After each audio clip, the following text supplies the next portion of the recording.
নমস্কার বন্ধুরা, সবাই কেমন আছেন? আশা করছি সবাই খুব ভালো আছেন। ওয়ার্ল্ড অফ দেবশ্রীর নতুন একটি ব্লগে আপনাদের সবাইকে স্বাগত জানাচ্ছি। আজকে কিন্তু আমি দুদিনের ব্লগটা একসাথেই শেয়ার করব। কালকে কোনো ব্লগ আমি দিতে পারিনি, কেননা মেয়ের শরীর, ছোটো মার শরীরটা একটু খারাপ, তো আগের দিন কিছু খাচ্ছিল না একদমই। এখনও আছে, তো কিছুই খাচ্ছে না, তো ওই জন্য কিছুই ভালো লাগছিল না, ওই জন্য কিছু শ্যুটই করতে পারিনি। তো আমি ব্লগ দেবো কী করে? বাচ্চা কাচ্চা না খেলে কিন্তু একদমই আমাদের ভালো লাগে না মাদের। ওরা খেয়ে নিলে একদম কিন্তু সব কিছু ঠিক, যেই ওদের খাওয়াটা বিগড়ে যায় না, সব কিছু কিন্তু একদম বিগড়ে যায় আমাদের কাছে। যতক্ষণ না বাচ্চা কাচ্চা ঠিকঠাক করে খাচ্ছে একদমই ভালো লাগে না। ওই জন্য আমি কিন্তু কোনো রকম কিছু শ্যুটই করতে পারিনি যে আমি ভিডিও ভ্লগ বানাবো, ওই জন্য কালকে কোনো ভ্লগই দেওয়া হয়নি। আর এটা হচ্ছে এই যে মঙ্গলবার সকালের ভিডিও। এটা এই সকালে একটুখানি চাউমিন বানিয়ে নেবো। আজকে দুপুরবেলা একটু নেমন্তন্ন আছে আমাদের, এই সামনের বাড়ি আমার এক বৌদিদের বাড়িতে হচ্ছে নেমন্তন্ন ছিল দুপুরবেলা খাওয়া দাওয়ার জন্য। ওনার শাশুড়ি মার হচ্ছে বাৎসরিক কাজ ছিল, তো ওখানে খাওয়া দাওয়া ছিল।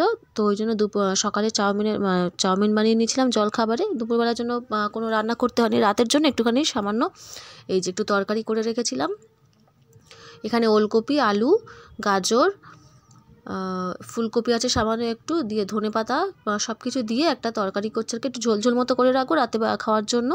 যেহেতু দুপুরবেলা নেমন্তন্ন, রাতে অল্প একটুখানি নিরামিষ কিছু বানিয়ে রাখবো। রাতে তো সবাই অল্প খায়, একটা দুটো বানিয়ে রাখলেই হয়ে যাবে আর কি।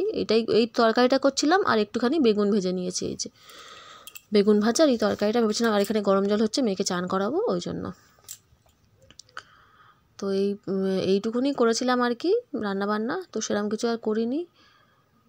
ছোটো মার শরীরটা খারাপ, ওর ঠান্ডা লেগেছে, একটু পটি হয়েছিল, কিন্তু একদমই না ও খেতে চাইছে না, জানি না ও কেন। তো ওই জন্যই আর কি মন মেজাজ একদমই ভালো ছিল না। আমাদের এইটাই হচ্ছে প্রবলেম। বাচ্চারা খেয়ে ওদের খাওয়াটাই যেন সব কিছু আর কি। খেয়ে নিলে ওরা সব কিছু ঠিকঠাক, আর যতক্ষণ না ওরা খাবে না ততক্ষণই কিছুই ভালো লাগবে না, মনে হয় যেন। এই যে এখানে হচ্ছে ধনেপাতা গাছগুলো একটু একটু করে কিন্তু বাড়ছে। এই যে একটুখানি দেখিয়ে দিলাম ধনেপাতা গাছটা কতটা বেড়েছে, একদম ছোটো ছোট্টো হয়েছিল আর কি।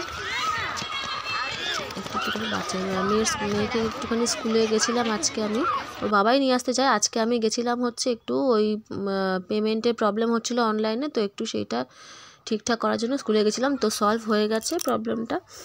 তো এই যে স্কুলের বাইরে আমি দাঁড়িয়েছে, আসবো বলে। ওইখানটা এত জ্যাম হয় আসার সময়, কোনো একটা গাড়ি যদি ঢুকেছে বড়, ওই লরি টরি এত দাঁড়িয়ে থাকতে হবে।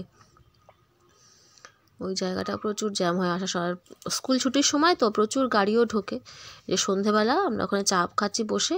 আর এইটা হচ্ছে কিন্তু বুধবার, এটা হচ্ছে আজকে সকালের এটা ভিডিওটা। মেয়েকে একটুখানি ওই ডিম টোস্ট বানিয়ে দিচ্ছি, ও স্কুলে যাবে, টিফিনে ডিম টোস্টটা করে দিচ্ছি।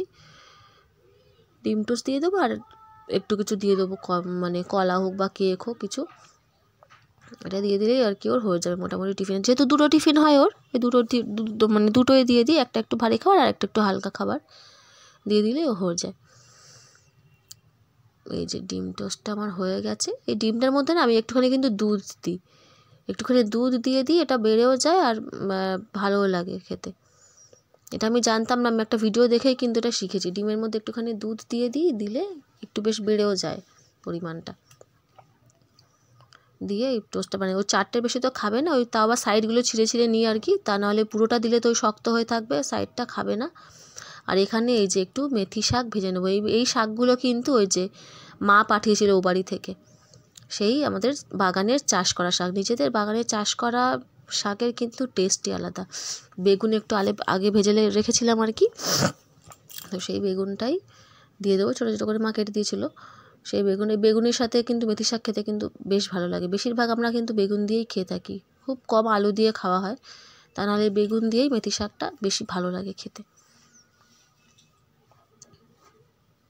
এই যে ভাজাটা আমার হয়েও এসছে। লাস্টে আমি বেগুনগুলো সবসময় আগেই ভাজি, শাকের সাথে কখনো ভাজি না, তাহলে কিন্তু বেগুনগুলো আলাদা ভেজে নিলে কী হয়, টেস্টটা কিন্তু খুব ভালো আসে। আর এই যে মাছ এনে রেখেছিলো আগের দিন, যেহেতু আগের দিন নেমন্তন্ন ছিল বলে সেদিন রান্না হয়নি, তো এই আজকে হবে, একবেলার মতোই হবে আর কি মাছের ঝোলটা। এই যে ফুলকপি আলু দিয়ে টমেটো দিয়ে হবে, একটু মটরশুঁটি দেবো হবে, আর এই যেখানে শিম ভাজা হবে। এই শিমটা শুধু, শিম ভাত আমি খাই না, ওদের জন্য একটুখানি হবে, ওই জন্য অল্প করে ওদের মতো। এই যে ঝোলটা এখানে বসিয়ে দিয়েছি, মাছগুলো আগে ভেজে রেখেছি, আলু ফুলকপি কাঁচা লঙ্কা দিয়ে ঝোল হবে। ঝোলটা মানে একটু ফুটে উঠলে সঙ্গে সঙ্গে মাছগুলো দিই না, তাই নাহলে মাছগুলো বড্ড ভ্যাদ ভ্যাদে হয়ে যায়, একটু হয়ে আসবে তার আগে সিদ্ধ হয়ে যাবে সবজি। মেয়েকে ডাক্তারের কাছে নিয়ে কিচ্ছু খাচ্ছে না কদিন ধরে, ওই জন্য ছাড়লাম অনেক কিছু করেছি কিন্তু কিচ্ছু খাচ্ছে না, ওই জন্য দেখে একটু ডাক্তারখানে দেখিয়ে আসনি। মানে কিচ্ছু না, মানে কিচ্ছু খাচ্ছে না, ও শুধু দুধ ছাড়া কিচ্ছু খাচ্ছে না, ওই জন্য একটুখানি ডাক্তারখানা নিয়ে চলে। এটা বাইরে ছিল তাই এটাই করে নিলাম। চলে এসেছি দেখো আমরা ডাক্তারখানায় থেকে। এই দেখো হাতে একটা মিষ্টি দিয়েছি তো, দেখো চটকাচ্ছে নিয়ে। খা মানা খা নানু, এ নানু খাও খাও, এটা খাও খাও খাও, খাও না একটু খাও, একটু কামে কামে খাও, একটু খাও খাও, খাবে না, খাবে না তো খাও। ডাক্তার দেখিয়ে এনেছি, ওষুধ দিয়েছে ডাক্তার, একটা হজমের ওষুধ, খিদে হওয়ার ওষুধ, দেখি এখন কি করা যায়। আর এখানে বড় মা আজকে একটু এক্সট্রা ক্লাস ছিল, যেহেতু যেদিন করে এক্সট্রা ক্লাস থাকে সেদিন করে আমি একটু খাইয়ে দিই, নাহলে এত দেরি হয় আস্তে আস্তে অনেকটাই, মানে প্রায় 3টের কাছাকাছি হয়ে যায় ওর আসতে। আর এখন সকালে ওই শীতকাল বলে সকালে চান করে যাচ্ছে না, এসে চান টান করতে করতে অনেকটা দেরি হয়ে যায়, ওই জন্য নিজে নিজে খেতে দিলে না অনেক মানে বসেই থাকবে নিয়ে ঘন্টাখানেক, ওই জন্য ওই মানে যেদিন করে এক্সট্রা ক্লাসটা থাকে ওই আমি খাইয়ে দিই, তাড়াতাড়ি হয়ে যায়, অনেক তাড়াতাড়ি হয়ে যায় খাওয়া। এই যে সন্ধ্যেবেলা চলে এসছে ওর নাচের ক্লাসে, বুধবার করে নাচের ক্লাস থাকে, আগে অনেকগুলো ক্লাস কামাই হয়ে গেছে। এই ও বাড়ি গেছিলাম, তারপরে হচ্ছে আগের সপ্তাহে হচ্ছে আমি ভুলে গেছি যে সেদিন বুধবার ছিল, একদমই খেয়াল ছিল না মাথায়, ওই করে করে মোটামুটি 3-4টে ক্লাস মোটামুটি ওর একদম কামাই হয়ে গেছে। ওই যে ওর বাবা তো যাওয়ার সময় দিয়ে এসেছিল, বাকি করে দিয়ে আসে, আর আমি হচ্ছে আসার সময় একবারে নিয়ে চলে আসি, অতক্ষণ আর দাঁড়ায় না ওর বাবা। এই যে রিক্সা করে, এই যে এবার টুকটাক একটুখানি কেনাকাটা করেছি, মানে ওই একটুখানি বিস্কুট ফিস্কুট কিনেছিলাম।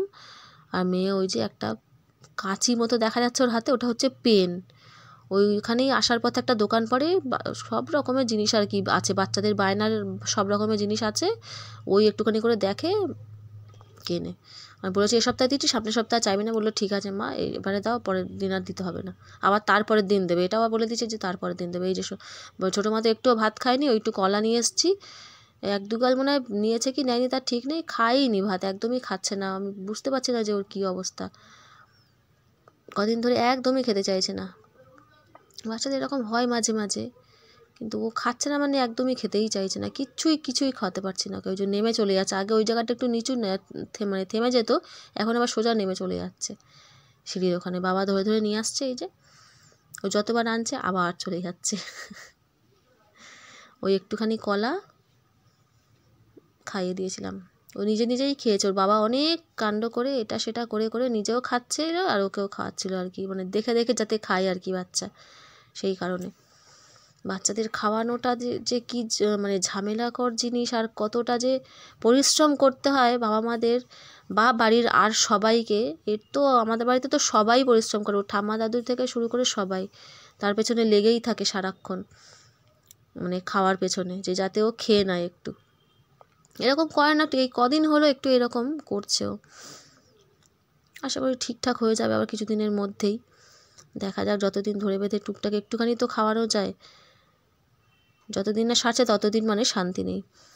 আজকের মতো আমি ভ্লগটা তাহলে এখানেই শেষ করলাম, সবাই খুব ভালো থাকবেন, সুস্থ থাকবেন, দেখা হবে পরের একটি ভ্লগে। আর যদি আমার ভিডিওটি ভালো লেগে থাকে তাহলে আমার চ্যানেলটি সাবস্ক্রাইব করার অনুরোধ রইল।